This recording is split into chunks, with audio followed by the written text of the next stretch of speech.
Good morning, Bucknutters. It is Thursday, March 29th, 2018. I'm Dan Rubin. This is the Bucknuts Morning 5 and change. It's gray. It's Ohio. Steve Wiltfong's here. It's gray. It's Indiana. Steve, how are you? Good morning, Daniel. It's opening day. This day fires me up more than March Madness. So we're excited here. The Cubs trying to make the playoffs for a fourth straight year. My 3-year-old son, my 10-month-old son, they don't know nothing of the misery of Cubs fans. But we're excited over here. Go Cubs Go was blaring at about 7:10, and we're fired up. And if I didn't travel so much, I would for sure be going to the Cubs-Reds game next Monday, but going to stay home and hang with the family on those days when I don't travel. But I'm geeked up, as you can tell, as I'm rambling now about Major League Baseball. Chances are the Cubs are going to win that game when they come to Cincinnati, trust me. But speaking of winning, I'll tell you something who's winning. I'll tell you someone who's winning, and it's Ohio State on the recruiting trail. We always like to chat recruiting with the director of recruiting for 24/7 Sports. And there has been a name that has popped up. Even Bill Kurlick has flipped the crystal ball, which means, as I said, the kid's probably taking classes. Harry Miller, a big old offensive lineman from Georgia. We're going to talk a little bit about recruiting and Georgia, et cetera, here in a bit. But you have also joined the Harry Miller team to Ohio State. Can you bring us completely up to speed? This is a guy we really haven't talked about. Maybe talk about him as a prospect, what you think of him, and then why there's such a rush for everyone to crystal ball him to Ohio State. Well, I was at the opening Nike camp outside of Atlanta at Buford High School, which is actually the home of Harry Miller, where he was terrific in camp. Was the most dominant offensive lineman at the event, in my opinion, and there were some flat-out studs there. Cardell Thomas, who's going to LSU, he just body slams folks, and he did that a couple times. Clay Webb, state champion wrestler, I think he's a absolute lock to be a great college player, most likely at Alabama. He was at the camp too. Harry Miller has a couple teammates that are Power 5 guys that I thought were terrific, Riley Simons being one of them. I think he could play at all these schools that are considered national powerhouses right now. But Harry Miller was the best on the day, in my opinion, took his reps at center. Great feet, great frame, tough, smart, moves well, and he's a finisher. Tweeted a couple videos out from Harry Miller from his performance on Sunday. But it's kind of funny. Myself and a couple of my 24/7 Sports coworkers were walking in the parking lot, and we saw a car parked in that Buford lot that said Ohio State parent, and walked by the Buford coach a couple minutes later and asked if that was Harry Miller's mom's car out there, and he joked and said, "Not yet."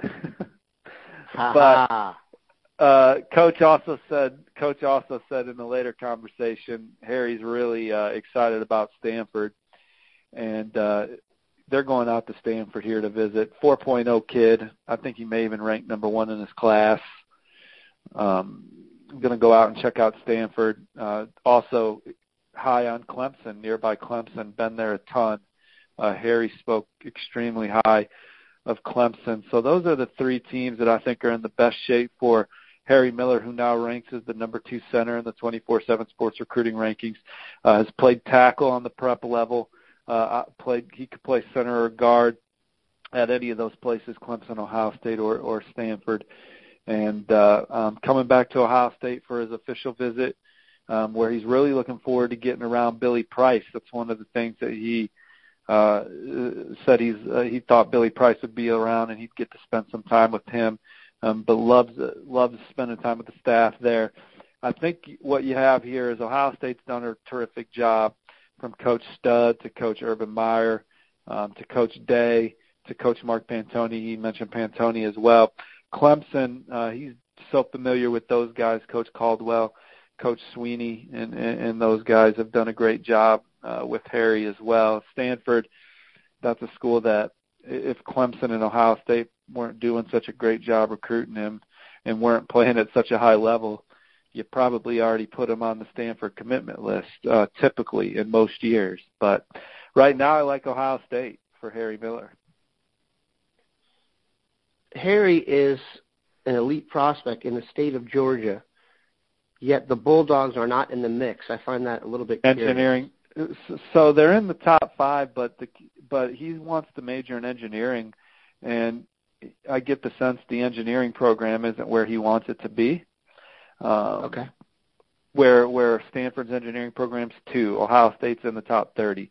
It actually didn't come up with Clemson, so I'm not sure where Clemson and their engineering program stands. But for Harry, I mean, he likes Georgia, likes Sam Pittman. I think they're in the top 5, but we're getting into the, we're trying to figure out where his head's truly at. And I think Georgia's not as high as the others just because I don't think he sees the engineering program on par with the other schools that he's considering. But who knows what these kids are really going to, when they sit down and make their decisions and they really start talking out what's important to them, who knows, maybe it will be Georgia. But I get the sense it's Ohio State with the slight advantage over Clemson and Stanford, and he's visiting Stanford for the first time. So, yeah, that could perhaps that changes this recruitment. But as it stands right now, I like the Buckeyes. It's also pretty interesting that he's a center prospect, and Ohio State is probably going to start a fifth-year senior at center this year as a first-year starter. So theoretically, if Miller is a wonder kind, he could come in and battle for early playing time on the offensive line, which isn't always super common. He'll be ready. Ohio State. He'll be ready physically. Sometimes those guys aren't strong enough or don't have enough weight. But Harry plays for one of the best high school football programs in the country, not only from a schematic and coaching standpoint, but just from a development standpoint. So he's going to come in ready to roll. Where Nicholas Petit-Frere, who I do think could play early, is not. He is not in his top-end physical condition, where Harry Miller, he'll come to Ohio State or Stanford and Clemson and get stronger for sure, and they'll move that weight around and make him quicker and more explosive as an athlete. But, 300 pounds, he's going to be ready to rock. Yeah, he's definitely caught religion in the weight room already, which is a good place to start. Want to finish off or at least spend some serious time on this. We know Ohio State last week, thanks to your able-bodied reporting, got a commitment from Sampson James, top running back in Indiana, if not the Midwest. We kind of knew that was coming. James, 6'1", 211 pounds, really looks like an every down back. One of the other guys that they had always been mentioned, Ohio State has always been mentioned to be recruiting heavily, is Noah Cain, part of the two-headed monster at running back at IMG Academy. And when there's a commitment, especially at a position like running back, we tend to go to the kid and the other kids they're recruiting and say, how does this affect you, yada, yada. And they always give you the politically correct statement. Noah Cain is someone they really did want, though, and there is some question as to whether they'll take two backs or how good the second back has to be to even get in. Cain is still scheduled to visit. What is your vibe on the Cain situation? And do you believe him when he says the commitment of Sampson James really didn't bother him? Well, I know for a fact that Noah Cain, that Ohio State led for Noah Cain the day before Sampson James committed. Did his commitment change his feeling on Ohio State? I don't know. But he's coming up for a multi-day visit, so he's obviously still interested. And so we'll see. I ultimately think that Noah Cain's going to go to I think LSU is the school to watch for Noah Cain as I digest his recruitment right now. I mean, he loves Ohio State, likes Oklahoma, Georgia, Auburn. I mean, there's a lot of schools still in the mix, Texas, but LSU is the school that he's from Baton Rouge. If they're promising this year, I think that'll excite them. If there's a coaching change, you get the new buzz. I keep coming back to LSU for Noah Cain. Either way it goes, unless they're just mediocre and then nothing changes. So, but Ohio State, before they had a running back commitment, I probably would have said, I think Noah Cain goes to Ohio State.